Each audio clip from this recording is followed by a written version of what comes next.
Come on. James got an injection of life once Go. again as Doughty. Go on, Alfie. Behind Colan. Yes! Goal for the visitors. Come on!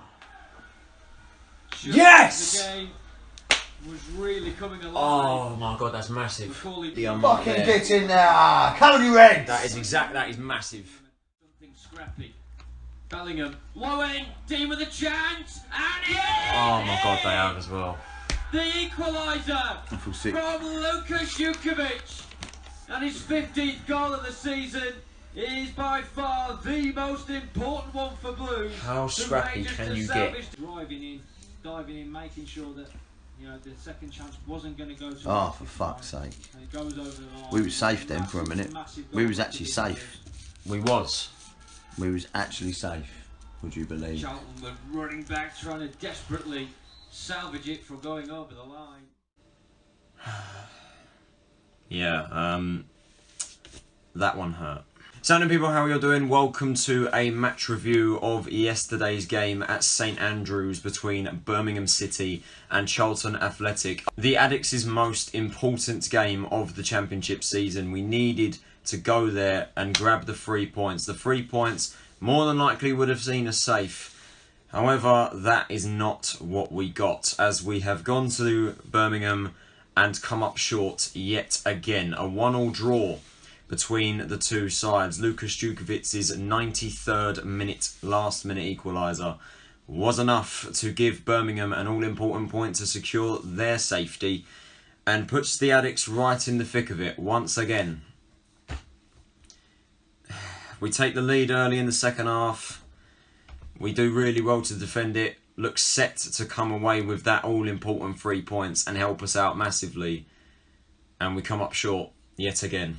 So in terms of the starting 11, I have absolutely no complaints whatsoever. Bowyer had to go with the strongest 11 possible and he had to go for it, and that is exactly what he did. That starting 11, apart from one, is probably the strongest team we've played so far. The usual suspects in the back line: Dylan Phillips in goal, Matthews, Lockyer and Pearce making up the centre-backs, with Alfie Doughty playing as the left-back in place of Josh Elijah. The right decision. A midfield four of Sam Field, Josh Cullen, Aidan McGeady and Johnny Williams.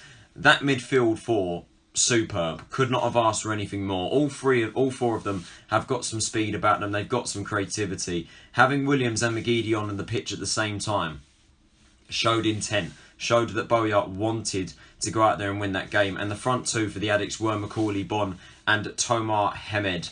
Hemed being the only concern for me in that squad. To be completely honest, I have absolutely no idea why he got ahead of Chuks Aneke in the starting 11 when Aneke has played so well these last few games. And as for Birmingham starting 11, once again the usual suspects for them: Lee Camp in goal, Harley Dean in the back line, Ivan Sunjic played for them as well as Jeremy Bella, Dan Crowley, Lukas Jukovic and Scott Hogan leading the attacking line. They definitely were going for it as well. Of course, they've not even won a game since returning from lockdown. 2 wins and 4 defeats. Those 4 defeats coming in a row. Now, if I'm being completely honest here, there is basically nothing to comment on the first half because it was just absolutely abysmal. The only thing that I can really point out and I can only talk about in that first half is Birmingham's penalty, and yet I can't believe I'm even saying that again. For the 3rd game in a row, Charlton gave away a penalty, near enough towards the end of the first half.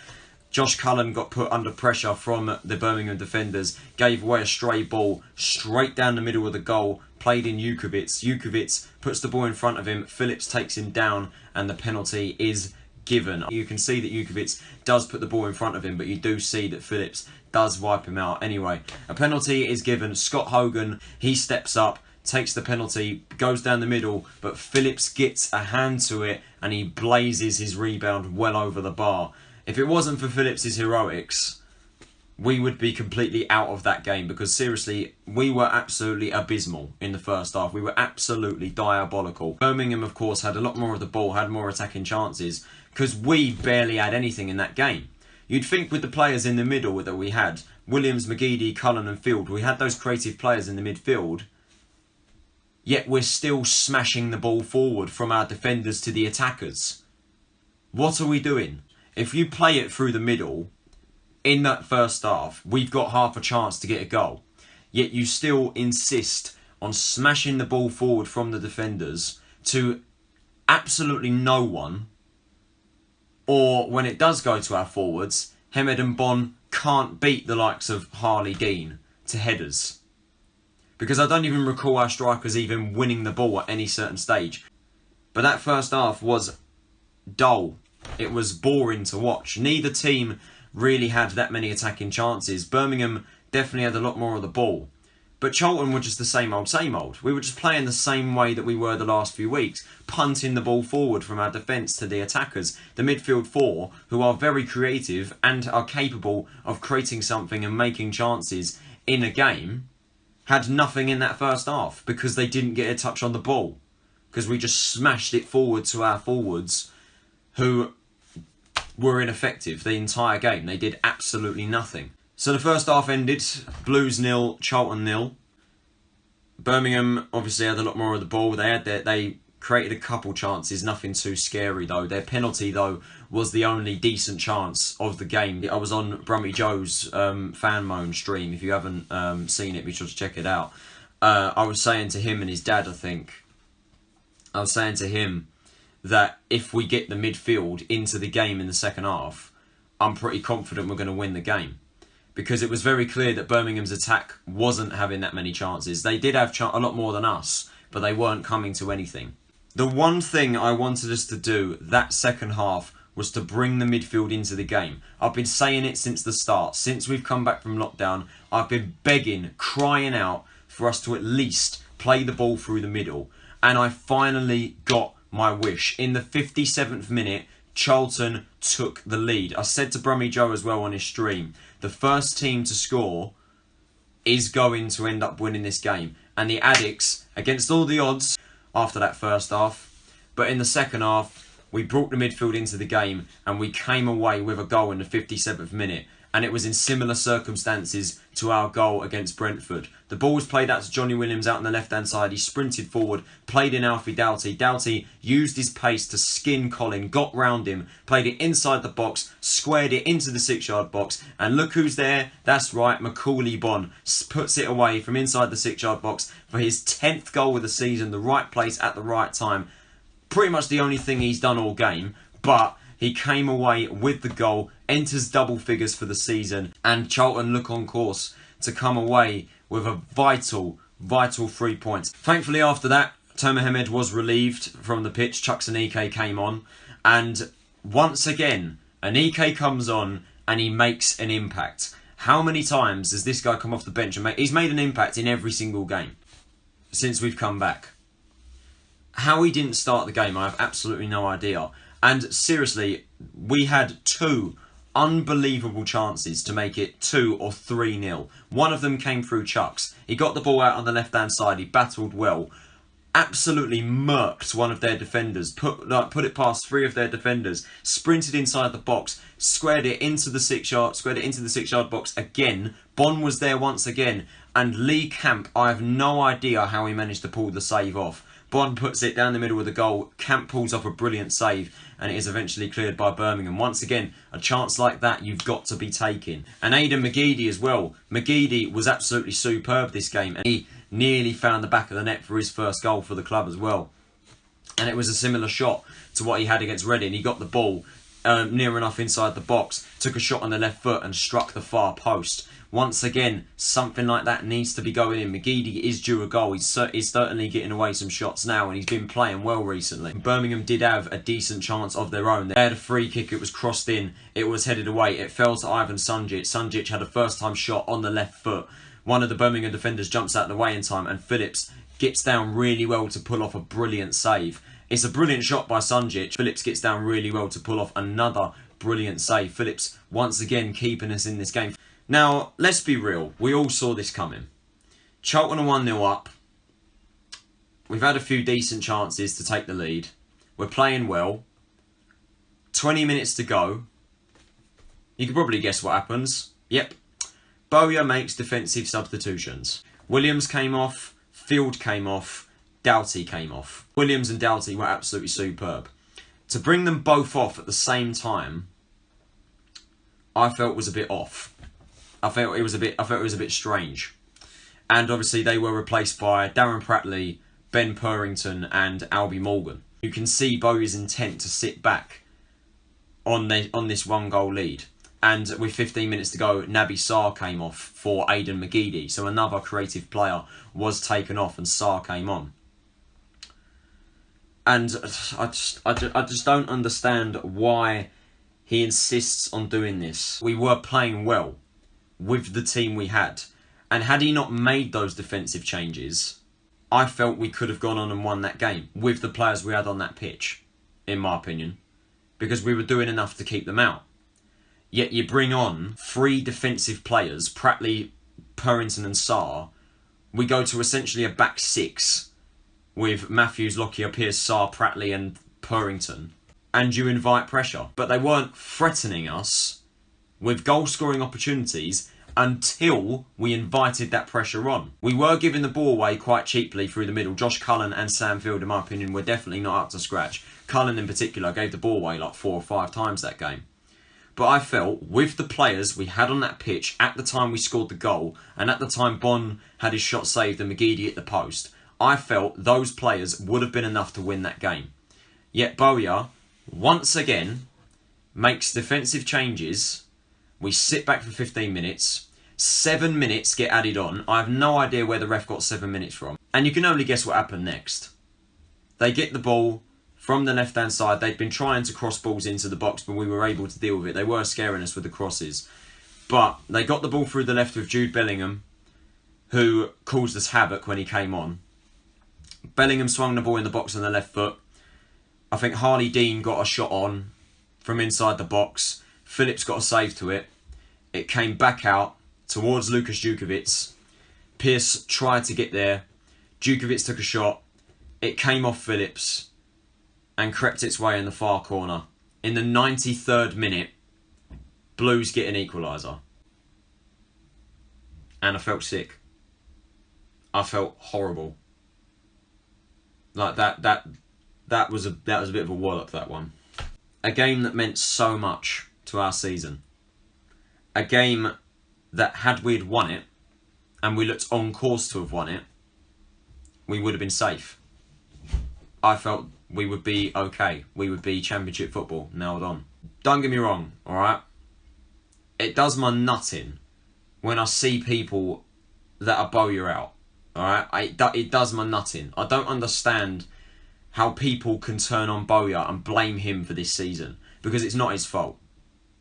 We can't pin the blame on him this season. Frankly, anyone who does think that Bowyer should be out needs a reality check. Because frankly, it's an outrageous claim. However, with that does not mean that Bowyer is immune to criticism. How he can continuously make defensive changes with the opposition team offering nothing apart from their penalty and Sunjic's shot. How you can make defensive substitutions and sit on a 1-goal lead, invite that pressure, essentially open the door for them and say, here's your point, take it from us. And Birmingham took it with open arms. I have several things to question that game. I do. Why did Toman Hemed start? Why? Why did he start? And Chuks Anike's performance in the second half after he came on for Hemed is proof that this man needs to be starting against Wigan and against Leeds. What did Hemed do in training to justify him starting? Because what did that man offer to that game? As a matter of fact, what has he offered to this squad since coming into the team? What has he offered? I honestly hope he doesn't even feature on the bench for the next 2 games. Why did we insist on playing that same dull bullshit tactic of playing out from the back with our defenders and smashing it forward to our attackers when our attackers were ineffective the entire game? Midfield 4 had nothing in that game in the first half. That second half performance is what I've been screaming out for us to play since we've came back. And it worked. Look, it worked. The midfield 4 were getting involved in the game. McGeady and Williams and Doughty were flawless. They were superb in that second half. I couldn't have asked for anything more. And his defensive changes cost us that game. Once again, he cannot do that anymore. We threw away the 3 points against Brentford. Invited a team that will be playing Premier League football next season to hammer us. And, of course, they came away with not just a point, but all 3. They would have come away with something had the penalty not been given. But Birmingham was a prime example as to why he cannot do that. He needs to learn. Alright? As I've said several times, the players on that pitch, when we scored, would have got us the 3 points. They were more than capable enough of getting the 3 points. Yet you bring on Purrington, Pratley, Sarr, all at the same time within the space of, 7 or 8 minutes.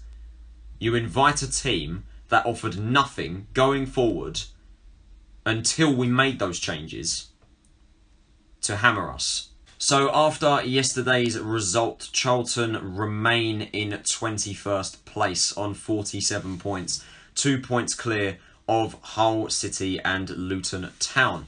Now obviously with Wigan's points deduction, they are level on points with Hull and Luton, however are safe. They are safe on goal difference by quite a long shot. Saturday is without a shadow of a doubt the most important game of our season. It means the difference between all 4 of these clubs going down. Barnsley, who are currently bottom of the league, they play Leeds today.